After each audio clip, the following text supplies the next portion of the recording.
For my vlog today, I'll be talking about art and movement integration in the classroom and kind of connecting it to our Hawaiian culture. There are three articles I'll be focusing on. Bumblebees in Trouble by Jace Johnson Theo, Hawaii Composing by Pualani Lewis, and Remix the Art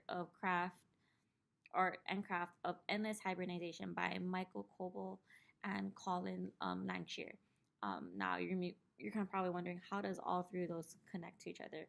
Well, if you kind of remember from one of our posts, Mel actually talked about bumblebees in trouble and had a connection to hula.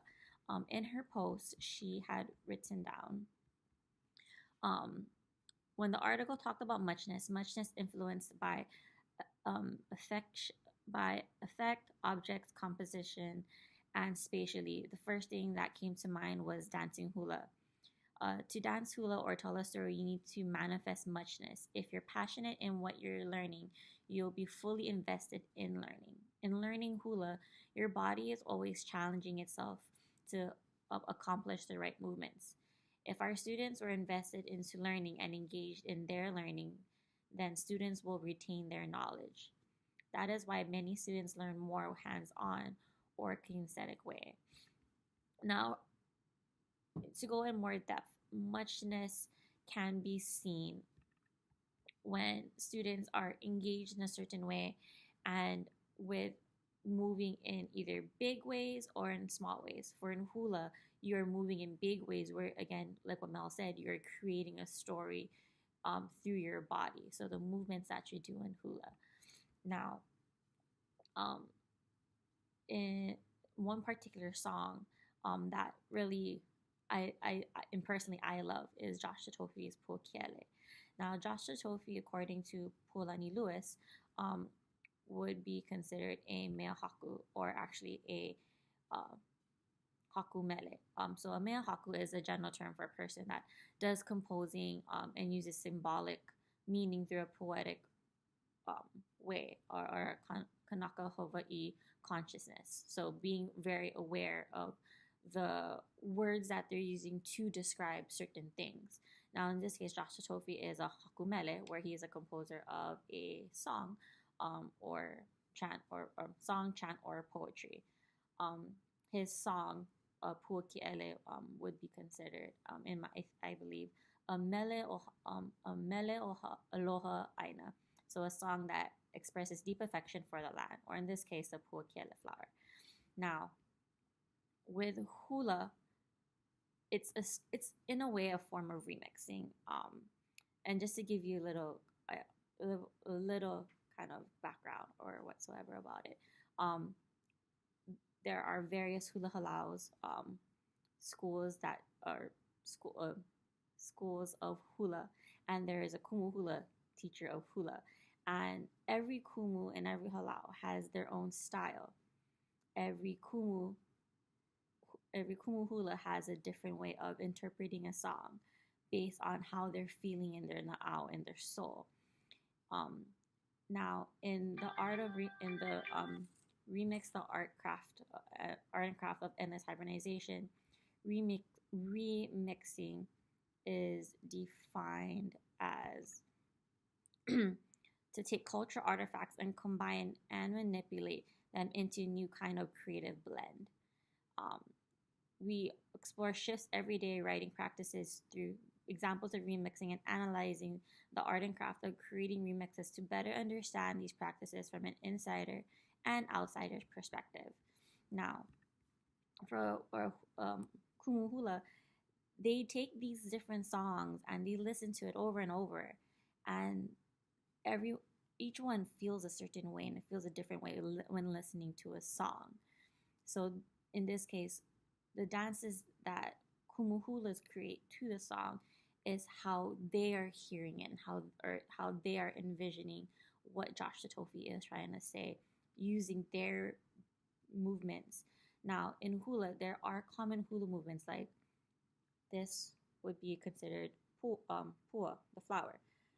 When your hands are moving like this in a certain way, that it could be talking about wind. When you are surfacing around yourself, that could be representing aina. So there are very typical common hula movements, but the way you introduce it, the way you to present it in the song while you're dancing, can be seen in different ways. Now, with remixing, it in the article talks about disclosure and discourse, and the discourse involves bringing cultural knowledge to bear on a task or purpose of the practice in which one is engaged. In this case, it'd be hula. With all kumu hulas, they are spatially and knowledgeably aware of the meanings of different hand motions, the meanings of Hawaiian words, and they're translating both of it together into one beautiful artwork. Um, Now, in the video that you're about to see, you're going to be seeing a video from this past year at Kamehameha School's Kapalama campus, their Ho'olaulea, and Josh Tofi happened to be there as well.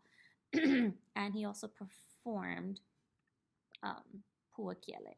So in this video, you'll see 3 different kumu hula's interpretation of Puakiele by Josh Tofi. And again, you'll see the very common pua movement, wind movement, and the way that their feet and their bodies are moving along with it is very different based on the style of the kumu and the style that they present themselves.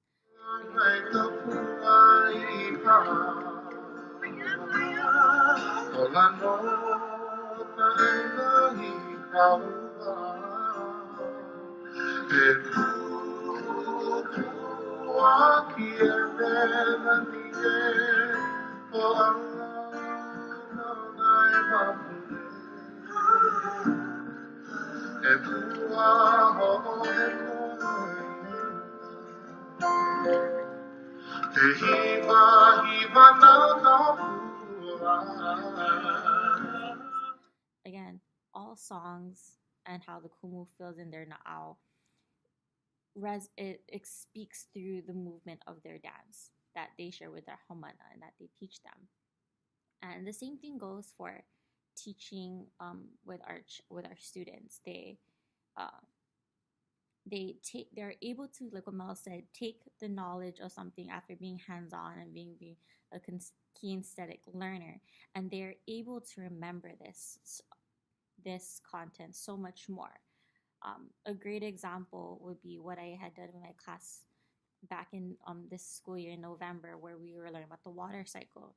The kids were kind of having a hard time with understanding what the water cycle is and like what's the next thing that happens.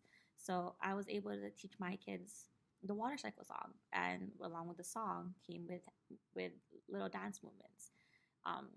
And every single time after that, my kids have remembered the water cycle because of this one song. So it goes to show the great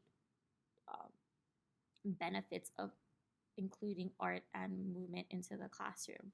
Now, the challenges may be trying to figure out when to do it or the perfect time to do it and how to do it. Sometimes you have to be creative and create on your own, or you might be lucky like myself and find resources online that other teachers have used and you incorporate it into your classroom. For me, I find the benefit of art and movement in the classroom because it gets the kids out of that spatial aspect of learning everything from the book, where you are actually able to learn everything just within the 4 walls of your classroom with how you present as a teacher the lesson. But anyway, enough rambling. I actually have the video clip of myself doing the water cycle song, dance, and singing it. So I hope you enjoy that. Otherwise, aloha. So in class today, we were going over precipitation from the water cycle, but I had to explain the whole water cycle, and I taught my kids a song and a dance, and I'm going to perform it for you. Yeah. Water travels in a cycle, yes it does. Water travels in a cycle, yes it does. Goes up as evaporation, forms as clouds, as condensation, comes out as precipitation.